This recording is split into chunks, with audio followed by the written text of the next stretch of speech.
Hi everyone, welcome back to my channel. భారత ప్రభుత్వం home మంత్రిత్వ శాఖ ఆధ్వర్యంలోని ఇంటెలిజెన్స్ బ్యూరోలో 455 సెక్యూరిటీ అసిస్టెంట్ పోస్టులతో నోటిఫికేషన్ విడుదల చేసింది.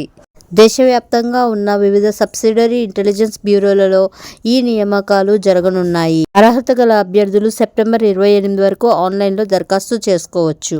పోస్టుల వివరాలు: సెక్యూరిటీ అసిస్టెంట్ 455 పోస్టులు, తెలంగాణకు 7, ఆంధ్రప్రదేశ్కు 9. అర్హత: గుర్తింపు పొందిన బోర్డు నుంచి 10వ తరగతి ఉత్తీర్ణత, చెల్లుబాటు అయ్యే డ్రైవింగ్ లైసెన్స్ ఉండాలి. మోటార్ మెకానిజం పరిజ్ఞానం అవసరం.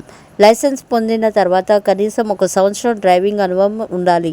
అభ్యర్థి దరఖాస్తు చేసిన రాష్ట్రానికి సంబంధించిన డొమిసైల్ సర్టిఫికేట్ తప్పనిసరి. మోటార్ సైకిల్ డ్రైవింగ్ లైసెన్స్ కూడా ఉంటే అదనపు అర్హతగా పరిగణిస్తారు. వయోపరిమితి: 28/9/2025 నాటికి 18 నుండి 27 సంవత్సరాల మధ్య ఉండాలి. ఎస్సీ ఎస్టీలకు 5 ఏళ్లు, ఓబీసీలకు 3 ఏళ్లు వయసులో సడలింపు వర్తిస్తుంది. జీతం: నెలకు 21,700 నుంచి 69,100 వరకు.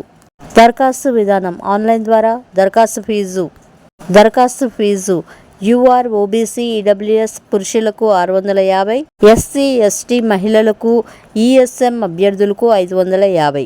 ముఖ్య తేదీలు: దరఖాస్తు ప్రారంభం 6/9/2025.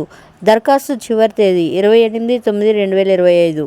చలాన ద్వారా ఫీజు చెల్లింపుకు చివరి తేదీ 30/9/2025. తెలుగు రాష్ట్రాలలో పరీక్షా కేంద్రాలు: Hyderabad, Vijayawada. Thank you for watching. Please subscribe to my channel.